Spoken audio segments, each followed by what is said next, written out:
I was planning on doing a video dissecting another isekai series, but then I thought, hey, why look at something older when there's one airing this very season that failed the 3-episode test pretty hard? Look, I'm mostly just frustrated that whenever I decide to give isekai a chance, I either end up with a bad power fantasy, a bad harem dumpster fire, or just bad. Like, I get it. All the quote-unquote good isekai have been tapped for adaptations already. But that doesn't excuse me having to suffer through another anime with the entertainment value of watching paint dry. And today's series is certainly packing that in droves. So let's look at Kamitachi ni Hirowareta Otoko, or By the Grace of Gods, and decide if it's worth your time. Yeah, I kinda spoiled that in the opening of this video, but let's trudge on regardless. Isekai is isekai, so the plot breakdown doesn't take that much to say. We have an overworked giant of a man who lived in modern Japan and worked at some shitty office place that exploited the hell out of him. Like, worked him long hours and verbally abused him on the regular. But since he was so busy, he never had time to relax and do what he wanted. Well, I'm glad Japan lacks proper labor protections. Enter his death by him falling out of bed and smacking his head, killing him in a freak, random, and hilarious accident. But rather than just dying outright, he finds himself with the gods of creation, love, and life. The three of them offer to send him to their world, which is a standard fantasy setting, to live the rest of his life. You know, with magic, guilds, medieval level society, all that shit. Because they need more magic, and Earth has that in droves, but no one ever uses it. So the dude goes to this new world as a little boy, packing all the physical power he had as an adult, and an abundance of magical power too, because, you know, fuck it, it's an isekai, why not? There he trained slimes, because he never had a chance to do hobbies. So he bred them until he had a bunch of new types. His only mandate by the gods is to do whatever the hell he wants. And this guy decided to live alone in the woods and raise slimes, why not, who cares? Things switch up when he meets some wounded travelers one day after living alone for 3 years. So being the good Samaritan that he is, he helps them, and it turns out these people are actually really important, being a noble family of monster tamers. And their youngest daughter is trying to register at the City Tamer Guild. Remembering the new kid with the amazing slimes, they offer to take him along.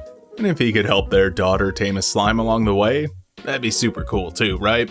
Did I mention she's really cute and the series implies heavily some romantic tension between them on their first meeting? I know, I didn't even have to. It's isekai, meaning we need waifu bait, right? Yeah, just go ahead and tuck away the dude being in his 30s and the girl being like 8 on a mental bookshelf for now. I'm sure that won't come up. That's the journey for our main character, going to a new city, registering at a guild, and wowing the population with his above-average abilities in magic, taming, and, of course, his physical prowess. The obvious comparison between this series and other recent isekai would be, well, that time I got reincarnated as a slime for one, because the dude is using slimes and those being a main feature of the series. Well, that's a surface level comparison. Just because both have slimes as a feature doesn't mean much. But the heavily casual badass slice of life vibe both contain, especially early on, carries over here. There's some similar elements to Ascendance of a Bookworm too, being both are slow paced and again focusing on the more slice of life aspect of building their new lives in these worlds, meeting new people, making new relationships, and just trying to live a new life. And while that seems like that's the basis of isekai, not many choose to focus on it. Oh, and probably the adult reincarnated as a child with above average abilities too, but that's also coincidental. However, where something like reincarnated as a slime builds tension by showing the ripples of influence the protagonist has on the world by freeing a legendary dragon, creating a society of monsters, befriending and uniting the human and monster world, something that's shown early and expanded on through the show, this one relies on the tired isekai trope of him impressing people with his abilities. Rather than underestimating him, using him, or interacting with the world, the series just tells us these are things he might deal with. Though I will praise it for keeping a relatively small scale early on, rather than piling up the life-threatening problems.